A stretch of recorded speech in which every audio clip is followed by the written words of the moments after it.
अच्छा, वहाँ आप बात कर रहे थे ना एक्स्ट्रा मैरिटल अफेयर्स की, तो ये एक्स्ट्रा मैरिटल अफेयर्स सिर्फ़ और सिर्फ़ सेक्स इंटीमेसी के कारण होता है? Sir no, no, no, there are lot of cases जहाँ पे सेक्सुअल इंटीमेसी तो इन्वॉल्व ही नहीं है, इट इज़ इमोशनल। आदमी लोग बोल रहे हैं, औरत बोल रही है कि मैम मेरे आदमी के पास समय ही नहीं था, मुझे पता ही नहीं चला कब मेरी इस इंसान से बात होनी शुरू हुई और मैं इसके साथ घंटों फ़ोन पे बात कर रही हूँ। मिले भी नहीं है सर आज तक, but it is the fun element in the conversation, एक-दूसरे से मज़ाक करना, एक-दूसरे के साथ ज़रा बात करना। Now I think sexual intimacy से बहुत ज़्यादा it is the emotional that has taken place and again we need to watch क्या वो इमोशनल नीड्स हमारी सैटिस्फाई नहीं हो रही है, क्योंकि हमारी इमोशनल नीड्स सैटिस्फाई नहीं हो रही है तो हम बाहर जा रहे हैं। Sexual needs are very important. If on daily basis when we see couple counseling, so there are a lot of females who are complaining कि हमारे मेल्स के अंदर सेक्सुअल अर्जेस नहीं हो रही है, वो फिजिकल रिलेशन नहीं बनाना चाह रहे हैं, इंटीमेसी ना होने की वजह से हमारा रिश्ता खराब होता जा रहा है, क्योंकि एक लेडी की बहुत इंपॉर्टेंट नीड है to get sexual. I am seeing a case these days जिसके अंदर लेडी कहती है कि ma'am my husband is a best partner, वो इंसान से अच्छा कोई बंदा ही नहीं है, वो सबसे अच्छा है, और बट हमारे बीच में मैम फिज़िकल इंटीमेसी नहीं है, जिसकी वजह से मुझे डाउट होता है कि आदमी कहीं बाहर जा रहा है।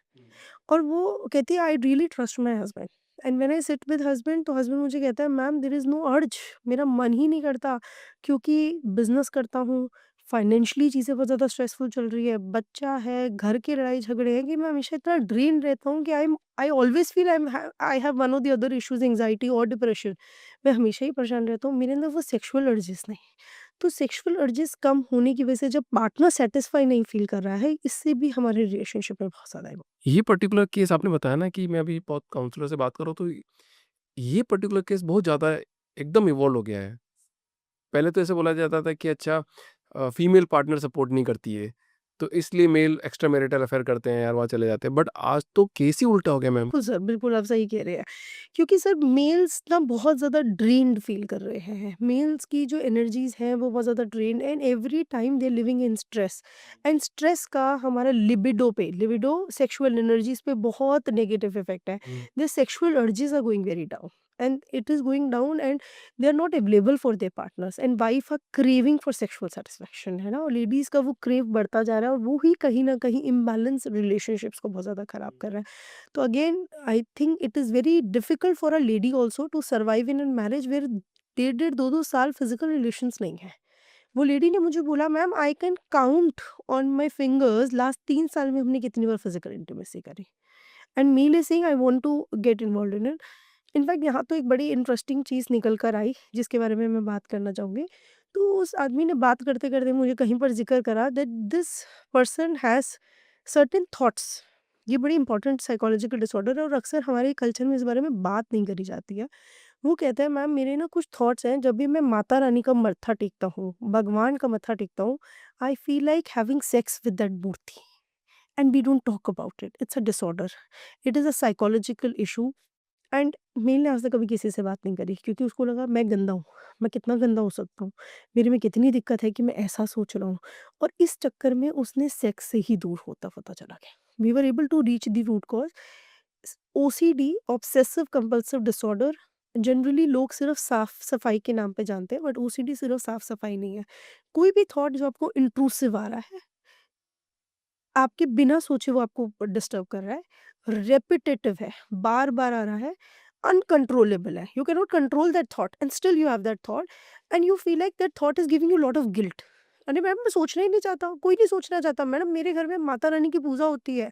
मैं जोत जलाने से भी डरता हूँ कि मुझे दोबारा थॉट आ जाएगा। क्योंकि वो इंसान तो अंदर ही अंदर अपने आप से हेट कर रहा है, यार मैं इतना बुरा हूँ कि मैं माता रानी के साथ सोच रहा हूँ। तो I think we need to talk about it. When I say we need to talk, आपके मन में कुछ भी है आप किसी से बात तो करिए। वो आदमी सालों से इस गिल्ट के अंदर जी रहा था कि वो किसी के लिए ऐसा कैसे सोच सकता है, वो माता रानी के लिए ऐसा कैसे सोच सकता है। And it is a disorder and trust me it's a treatable, आप ठीक होते हैं।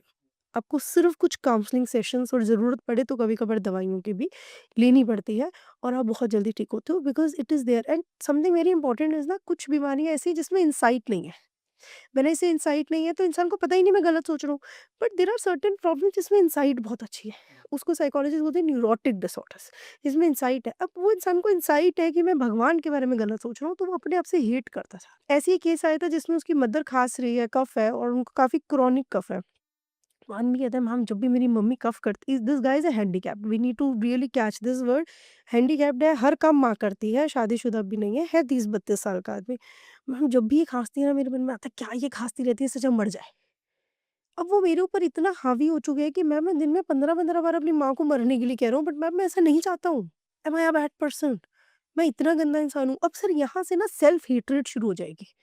तो जब आप अपने आप से ही नफ़रत करने लग जाओगे, जब आप अपने आप से हेट करने लग जाओगे, how are we going to do? So all these things when you think your thoughts are not making sense to you, आप परेशान हो रहे हो, I think this is the time आपको एक साइकोलॉजिस्ट को विज़िट करना चाहिए। मतलब ये सब एंग्ज़ायटी और डिप्रेशन के कारण ही होता है सर ये? एंग्जायटी का ही एक डिसऑर्डर, एंग्जायटी के अंदर बहुत सारे डिसऑर्डर्स आते हैं, GAD generalize anxiety disorder, panic है, फोबियाज है, इसी में एक ओसीडी है, ऑब्सेसिव कंपल्सिव डिसऑर्डर। उसी के अंदर ये वाले डिसऑर्डर्स हैं जिसमें you feel like that you have sexual urges for God. मेरे को लग रहा है आने वाले टाइम पे एक ऐसा बिज़नेस क्रिएट हो जाएगा मैडम, जो कि लोग सुनने के लिए कोई एक आदमी चाहिए। बिल्कुल सर, मैं अभी एक मॉडल पढ़ रही थी, यूएस में था, उसमें आया था, नाम मुझे अच्छे से याद नहीं आ रहा, आई think it was social investment. तो उन्होंने एक बैंक क्रिएट किया है कि आप अपनी जवानी में जाएँ, बुज़ुर्गों के साथ समय बिताएँ, तो वो आपको उतने आवर्स का क्रेडिट टाइम दे देंगे। By the time you get old, you will have कि आपके पास इतना क्रेडिट है और आप जाके लोगों के पास उतना लोग आपके पास आके उतना समय बिता रहे हैं, that's an investment people are doing. बात करो, एक तरफ तो लोग भाग रहे हैं कि यार हमको काम करना है, काम करना है, काम करना है, दूसरी तरफ चाहिए कि यार लोग हमारे पास आ जाए, लोग हमारे पास आ जाए। मतलब पूरा इम्बैलेंस हो गया है सब चीज़ें। सर क्योंकि हर चीज़ एक्सट्रीम में है ना, अब आप देखो रिलेशनशिप्स है नहीं, रिलेशनशिप्स टूट रहे हैं और वो बंदा वर्कोहॉलिक होता जा रहा है। आई मीन क्लाइंट, मैं कंपनी का नाम नहीं मेंशन करना चाहूँगी, वो लेडी 24 में से ट्रस्ट मी सर 17 से 18 घंटे काम करना चाहती है। उसकी डिवोर्स हो चुका है, उसका बच्चा उसके साथ नहीं है और वो बहुत खुश है क्योंकि उसके पास वो पैसा है, उसको पैसा इस समय कामयाबी दे रहा है, खुशी दे रहा है। मैं उसे बहुत बार कहती हूँ relationships are very important and she tells me ma'am मेरे पास पैसा है ना, मैं सब कर लूँगी, मैं सब कर लूँगी। वो उस कंपनी मतलब why I mention this because companies भी सर बाउंड्री नहीं है ना उस क्लाइंट उसको एम्प्लॉयी के साथ, उस एम्प्लॉयी को बहुत प्रमोशन देती है। उसको इतना हाइक दे देंगे, उसको वो डोपामाइन हाइक मिल रहा है क्योंकि उसको हर थोड़े दिन में एक एक्नॉलेजमेंट मिल रहा है। हर थोड़े दिन में उसको वो कामयाबी का नशा आ रहा है और वहाँ पे लोग नहीं है, उसको फ़ील नहीं हो रहा है क्योंकि अभी इस समय लग रहा है मुझे पैसा चाहिए। ये तो ड्रग्स है ना, वो तो ड्रग्स की तरह ही आदत है ये तो। पेचेक तो आज के टाइम पे सर ड्रग ही है। वो ड्रग जिसने आपको ना बस ये फ़ील करवा दिया क्योंकि शायद हमारे बचपन में हमने बहुत ज़्यादा सुन लिया था कि पैसा बहुत इम्पोर्टेंट है क्योंकि हमारे पास रिश्ते थे। हमने कभी रिश्तों पे सैक्रिफ़ाइस करने की बात नहीं करी। बट आज सर ऐसा समय आ गया जहाँ पे इंसान को लगता है पैसा ही इम्पोर्टेंट है।